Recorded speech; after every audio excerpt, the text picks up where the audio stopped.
내수 살리기에 총력을 기울이고 있는 정부가 11조 7천억 원 규모의 추경을 편성했습니다. 이런 가운데 미국 중앙은행이죠. 연방준비제도가 기준금리를 0.5%포인트 전격적으로 인하했습니다. 불확실성이 커지고 있는 한국 경제, 정철진 평론가와 함께 자세한 이야기 나눠보겠습니다. 어서 오십시오. 네, 안녕하십니까. 네. 먼저 코로나 관련 추경 얘기부터 좀 해보도록 하겠습니다. 이제 오전에 기사가 나왔는데요. 11조 7천억 원 정도 규모로 편성이 됐습니다. 네. 사스나 메르스 당시보다 규모가 좀 큰 것 같은데 어떻게 보십니까? 그렇습니다. 이 네. 추가 경정 예산 추경의 윤곽이 드러났습니다. 네. 규모는 11조 7천억인데요. 우리가 이제 추경 얘기하지만 네. 좀 세부적으로 보면 추경은 우리가 생각하는 이제 순지출에 네. 따른 추경과 세입 경정이라는 부분이 나눕니다. 저게 뭐냐면 추경같이 어려운 부분이 되잖아요. 네. 그러니까 원래 들어오려고 했던 그 세입 부분을 일단 줄이는 작업을 하는 거거든요. 그렇죠. 그래서 그 11조 7천억은 크게 8조 5천억과 3조 2천억. 네. 그러니까 우리가 생각하는 실질적인 지출이 일어나는 것은 저 8조 5천억이라고 봐야 될 네. 것 같고요. 참고로 메르스 때도 같은 11조 때였는데 그때는 순지출, 세출 부분만 보면 6조 원대였거든요. 네. 그에 비해서 지금 세출이 거의 8조 5천억이니까 예. 뭐 추경 중에서도 상당한 일명 슈퍼 추경이다 이렇게 볼 수가 있겠고요. 분야는 크게 세 가지로 보시면 될 것 같습니다. 네. 이제 첫 번째가 이 감염과 안전, 방역이라고 보면 될 것 같습니다. 그리고 소상공인과 중소기업에게 워낙 지금 힘드니까요. 이제 네. 지원하는 부분, 전반적인 이제 소비 확대, 민생 부분 이렇게 나눌 수가 있는데 이제 각각이 주요 지출이 저렇게 세 포인트로 나눈다. 네. 그리고 대구, 경북에 대해서 약 8천억 이상 정도가 따로 또 편성이 돼서 지급되는 네. 이게 이제 큰 틀에서의 이제 추경의 모습이다 이렇게 볼 수가 있겠고요. 네. 네. 이야기 나온 김에 좀 더 들어가 보면은 아까 이제 첫 번째 항목 이 방역 부분은 다시 또 나뉘어지게 되는데요. 네. 의료기관들 지금 의료기관도 뭐 확진자가 나오거나 다녀가거나 하면은 바로 폐쇄를 해버리지 않습니까? 네. 그래서 그 경영안정 자금이 있고요. 또 음압병실 항상 이야기 많이 나왔었죠. 네. 이번에 또 추가로 120개를 확충하게 됩니다. 또 음압 구급차도 굉장히 부족했었는데 앞으로 이런 유행병이 이번이 끝이 아니다라는 생각에 좀 더 공급을 한다 이렇게 보면 될 것 같고요. 예. 두 번째 소상공인들 이제 중소기업 지원 같은 경우에는 역시 긴급 안정자금 쪽으로 많이 편성을 했어요. 네. 긴급 융자. 담보 없이 저리로 이제 대출을 해주는 겁니다. 융자를 해주는 게 1조 4천억. 또 고용 유지라고 해서 이제 고용을 하면서 휴업한 경우에 휴업 수당 같은 거 있지 않습니까? 네. 이거의 일부를 또 정부가 지원해주는 이제 그런 대목이다 이렇게 볼 수가 있겠고 네. 마지막에 이제 민생 고용 안정 부분에 있어서는 저소득층에서 핵심된 사업입니다. 140만 가구 약 138만 가구에 22만 원 4개월 정도까지는 이번에 유지되고 아동 수당 대상자에게도 월 10만 원 이제 4개월 정도 하게 되면서 이제 큰 틀에서 이번 추경 전체 규모는 11조 7천억. 네. 세출만 보면 이제 8조 5천억의 이제 이런저런 윤곽들이 나오게 된 겁니다. 네. 이게 구체적으로 어디에 쓰이게 되는지까지 짚어주셨는데 네. 금융위기 때를 제외하고는 1분기 추경 예산 편성은 상당히 이례적인 일 아니겠습니까? 그렇죠. 또 1분기 추경이라는 것도 이례적이지만 네. 실은 올해의 예산이 정말 510조가 넘는 슈퍼 슈퍼 네. 예산이었단 말이죠. 그러니까 슈퍼 예산에 또 슈퍼 추경까지 오게 되니까 네. 그런 부분에 있어서 기획재정부도 아마 고민이 많았을 겁니다. 네.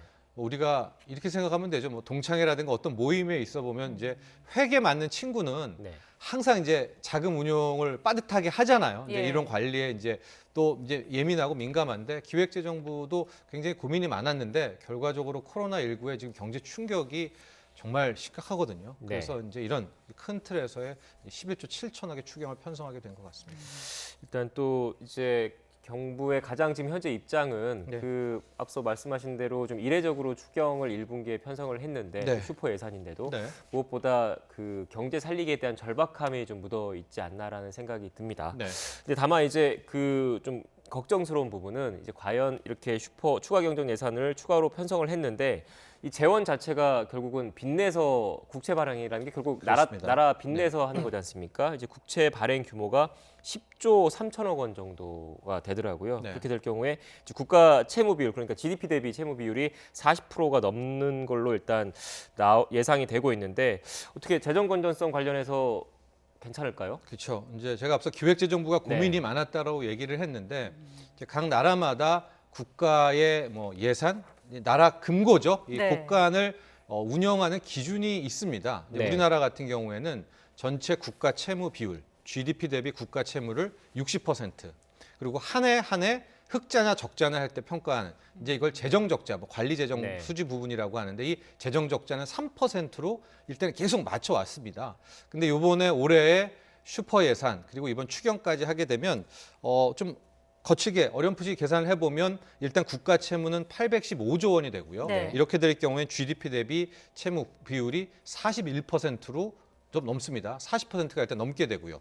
적자 부분도 올해 71조 적자가 되면서 이 올해의 재정 적자도 3.5%가 나오면서 기존에 지켜왔던 3%도 또 이제 깨지게 되는. 그래서 40%, 3%가 모두 이제 이로써 깨지게 되는데 이것 때문에 실은 한 2주 전, 3주 전 더 정확히 말하면 31번째 이 확진자 지역사회 감염 촉발한 그 이전까지는 좀 기재부도 망설이는 부분들이 있었거든요. 그럼에도 불구하고 이제 그 이후에 지금 코로나19 충격이 속속 지표로 집계되는 것을 봐서는 이번만큼 아마 40%와 3%그 룰 기준을 좀 깰 수밖에 없었지 않았나 이렇게 보고 있는데 실은 이게 또 한 번 뚝이 무너지면 좀 만성이 돼서 확 밀리는 경향도 있습니다. 그래서 네. 올해 또 우리가 정말 이거 극복하게 된다면 다시 언제 큰 틀에서의 재정 건전성은 정말 다시 되새겨도 중요한 문제일 것 같습니다. 이게 예. 또 그 민감한 부분이어서 그런데 이제 국가 채무 비율 40% 할 때 GDP 대비 이제 분자에 들어가는 국가 채무가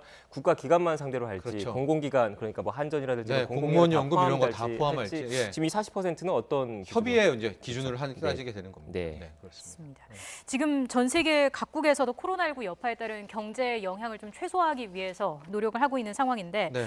미국 연방준비제도가 기준금리를 0.5%포인트 인하했습니다. 이게 예상됐던 정도인가요? 아니면 좀 선제적인 조치라고 볼 수 있을까요? 일단 시기도 이례적이고요. 예. 폭도 이제 상당히 물론 시장에서는 하루 전날이었던 3월 2일에 우리로 말하면 뭐 증권가 정보지처럼 월가에는 이제 소문이 났었었는데요. 오늘 새벽이었습니다. 이 미국 중앙은행이죠. 연방준비제도 이사회가 기준금리를 0.25%가 아닌 0.5%포인트를 이제 인하하게 됐는데요.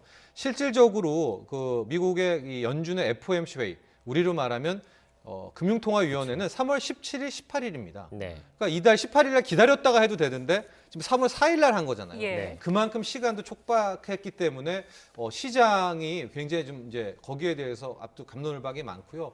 또 하나 좀 여담으로 말씀을 드리면 어제가 그러니까 즉 화요일이 그 민주당의 슈퍼 화요일이었었습니다. 네. 블룸버그도 뭐 이번에 가세하면서 굉장히 뜨거웠는데 네. 트럼프 대통령이 그거를 의식을 해서 연준을 압박하고 딱 그 시점에 연준이 이렇게 0.5%포인트를 인하하면서 모든 관심을 또 이제 이 트럼프 행정부와 연준 쪽으로 돌리게 했다라는 또 그런 이야기까지도 함께 나올 정도로 굉장히 깜짝 쇼였다. 깜짝 경기 부양이었다. 이렇게 볼 수 있겠습니다. 지금 일단 그 미국에서 기준금리 인하를 했는데도 오늘 보니까 저기 다우지수 뭐 나스닥 전부 다 3대 지수가 좀 빠졌더라고요. 네.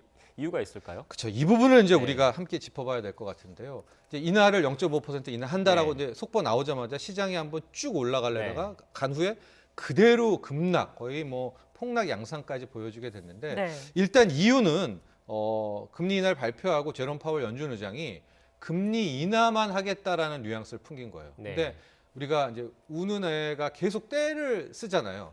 그러니까 시장은 금리 인하를 좀 하다 안 되면 그 다음에 돈 찍어내는 양쪽 하나, 네. 양쪽 하나도 안 되면 뭐 그 다음에 비탄감 계속 앞으로 좀 원할 거 아닙니까? 네. 근데 딱 여기에서 연준 의장이 금리 인하만으로 경기 부양을 한다라고 선을 그니까 여기에 대한 실망감이 나오고 있는데 하루 지난 오늘은 또 이제 시장이 어떻게 해석해야 되는지를 지켜봐야 되겠고요. 예. 과연 이제 연준이 금리 인하만으로 끝낼 것인가 아니면 다시 한번 지난 금융위기 때처럼 달러를 찍어내는 양쪽 완화를 할 것인가에 따라서 시장은 이제 방향을 정할 것 같은데 네. 오늘 같은 경우에는 정말 오랜만에 외국인 투자자가 국내 증시에서 좀 순매수를 보이고 있습니다. 네. 2천억 이상 보이면서 국내 증시는 지금 2% 넘는 큰 폭의 그러니까 상승을 보이고 있어서 출발은 좋지 않았는데 다시 네. 반등하는 모습을 보이더라고요. 그렇습니다. 네, 네. 그렇기 때문에 오늘 밤 내일 새벽에 끝날 뉴욕 증시를 봐야 네. 되고 길게는 이 금리 인하의 효과를 보려면 이번 주까지는 방향성은 예단할 수 없을 것 같아요. 네. 지금 한은의 기준금리도 인하 압박을 받지 않을까 네. 이런 예상이 나오고 있는 거 아니겠습니까? 그렇습니다. 이제 오늘 뭐 채권 전문가들 다 거의 90% 이상 이제 4월이 확실하다. 네. 오히려 이 이주열 한은 총재의 부담을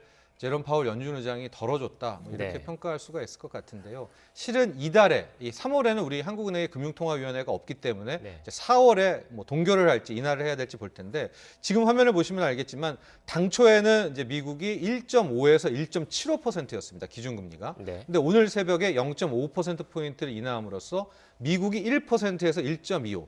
하단을 보면 지금 우리보다 낮아졌어요. 네. 그러니까 소위 말해 우리가 걱정했던 금리 역전 문제가 해소가 됐거든요. 네. 저런 상황이라면 우리가 한국은행이 4월에 0.25% 포인트를 인하한다면 이제 1%, 미국도 1%. 여지가 기준금리는 좀 같아졌기 때문에 네.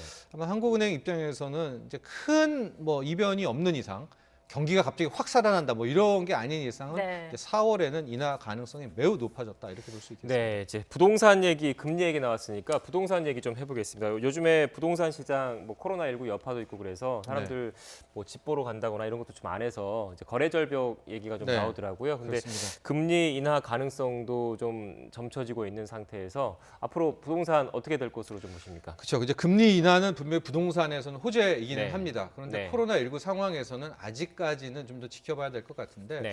근데 다만 문제는 이제 코로나19가 되니까 거래가 안 그래도 규제 때문에 안 되고 있는데 우리가 집을 살 때는 좀 방문해서 좀 보고 그래야 되지 않습니까? 네. 근데 집주인도 그렇고 살려는 사람이 문도 안 열어주고 그런다고 해서 지금 거래가 서울 아파트만 봐도 3분의 1 정도로 완전히 뭐 급감한 그런 상황이 됐거든요. 네. 근데 이게 뭐가 문제냐면 저렇게 매매가 한산해지게 되면서 일단 기존의 전세 세입자들이 그냥 눌러 앉아버리는 또 아파트를 살려는 주택을 살려는 사람들도 전세 수요로 한 번 더 옮겨 타고 네. 그 전세 이 수급이 불균형이 나오면서 네. 지금 전세 수요가 과거 한 2015년, 2016년만큼 굉장히 지금 높아지면서 전세값이 다시 들썩이는 그렇죠. 이건 좀 세입자 입장에서는 악재지 않습니까? 네. 그래서 지금 전세 시장이 오히려 이 코로나19로는 요동치고 있는 부분이 또 하나 특징적인 부분이라고 네. 볼 수 있겠습니다. 그런가 하면 또 훈훈한 뉴스도 있습니다. 착한 임대인 운동이 이제 전국으로 확산하고 있는 모습인데 어느 정도로 늘어났습니까? 그렇습니다. 착한 임대인 운동 뭐 시청자 여러분들 아실 테지만 이제 너무 어려우니까 네. 이제 임대인 분들, 우리 건물주 분들이 쉽게 말해서 임대료를 인하한다든가 뭐 이런 거를 시작을 했는데 이게 이제 큰 운동으로 간 게 네. 착한 임대인 운동인데요. 네. 현재 개인 법인 이제 포함해서 이제 등록된 확인된 곳이 이제 326 개인 법인 포함입니다. 이렇게 되고 있는데 이렇게 되면서 이제 당국이 이번에 이제 지원 대책에 나왔을 때 저렇게 임대료를 깎아줄 경우에 그 절반을 정부에서 이제 세액공제 형식으로 돌려주겠다. 그러니까 뭐 개인에게 소득세를 돌려주겠고 법인 임대 사업자에게는 법인세를 이제 깎아주는 뭐 이런 부분들은 나오지 않았겠습니까? 이렇게 해서 지금 착한 임대인 부분들도 이제 크게 좀 확대되고 있는 그런 모습을 보여지고 있고요. 이밖에 뭐 임대인의 지금 임대료 인하를 위해서 뭐 여러 가지 혜택들을 정부가 더 제공하고 있는 모습입니다. 네, 알겠습니다. 지금까지 오늘 그 11조 7천억 원 규모의 추경 편성 등 코로나19 사태 관련된 경제 이야기 정철진 평론가와 함께 나눠봤습니다. 고맙습니다. 고맙습니다.